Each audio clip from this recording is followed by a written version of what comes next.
Grinder ஆப்பை தடை செய்யணும்னு சென்னை காவல்துறை ஆணையர் அருண் தமிழக அரசுக்கு கடிதம் எழுதியிருக்கிறார். கொய சமூகத்தினர் மத்தியில் பிரபலமான ஆப் தற்போது போலீஸுக்கு ப்ராப்ளமானது எப்படி?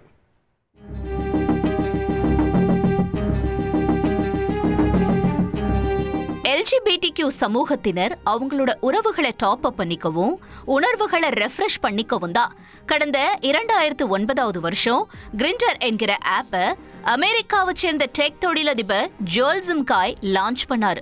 மனிதர் உணர்ந்து கொள்ள இது மனித காதலே இல்லைன்னு நாம விமர்சிக்க கூடிய ஃபீலிங்ஸுக்கு இந்த கிரிண்டர் ஆப் மதிப்பளிச்சிருக்கு. அதன் காரணமா மாற்று பாலினத்தவர்களும் பால் புதுமையினரும் இந்த ஆப்போட ரெகுலர் யூசர்ஸா மாறி இருக்காங்க.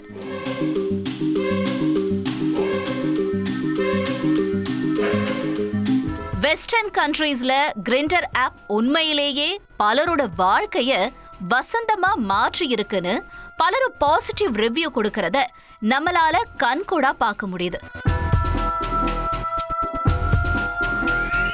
அப்படியே இந்த கதைய அமெரிக்காவுல கட் பண்ணிட்டு இந்தியாவுல ஓபன் பண்ணும். கிரிண்டர் ஆப் மூலம் கொலை, கொள்ளை, வழிப்பறின்னு நம்ம நாட்டுல இதோட ரிவ்யூஸே ஊடகங்கள் வெளியிட்டுள்ள கிரைம் செய்திகளால நிரம்பி வழியுது. கிரிண்டர் ஆப் மூலமா இத்தனை நாட்களா ஓரின சேர்க்கையாளர்கள் மட்டுமே குறிவச்சு குற்ற சம்பவங்கள் அதிக அளவுல நடந்து வருது.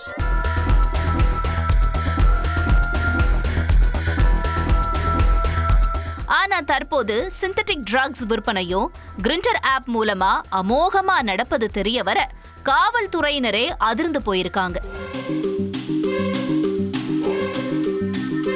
சமீப காலமா தமிழகத்தில் உள்ள கல்லூரி மாணவர்கள் மற்றும் இளைஞர்கள் மத்தியில மெத்தபெட்டமைன், கொகைன் போன்ற சிந்தட்டிக் ட்ரக்ஸோட புழக்கம் அதிகரிச்சிருக்கிறதா தொடர்ச்சியா பல புகார்கள் எழுந்தது. இதை தொடர்ந்து ஆன்டி நார்கோட்டிக் இன்டெலிஜென்ஸ் யூனிட் என்கிற ஸ்பெஷல் டீம் உருவாக்கின காவல்துறையினர் பல இடங்கள்ல அதிரடி ரெய்டு நடத்தி நூற்றுக்கணக்கான குற்றவாளிகளை கைது செஞ்சதோடு பல கோடி ரூபாய் மதிப்புள்ள சிந்தட்டிக் ட்ரக்ஸையும் பறிமுதல் பண்ணாங்க. பிடிப்பட்டவர்களிடம் மேற்கொள்ளப்பட்ட விசாரணையில 10ல் 5 பேரு கிரிண்டர் ஆப் மூலமா தான் போதைப் பொருள் விற்பனையாளர்களோட தொடர்பை ஏற்படுத்திக்கிட்டது தெரிய வந்திருக்கு.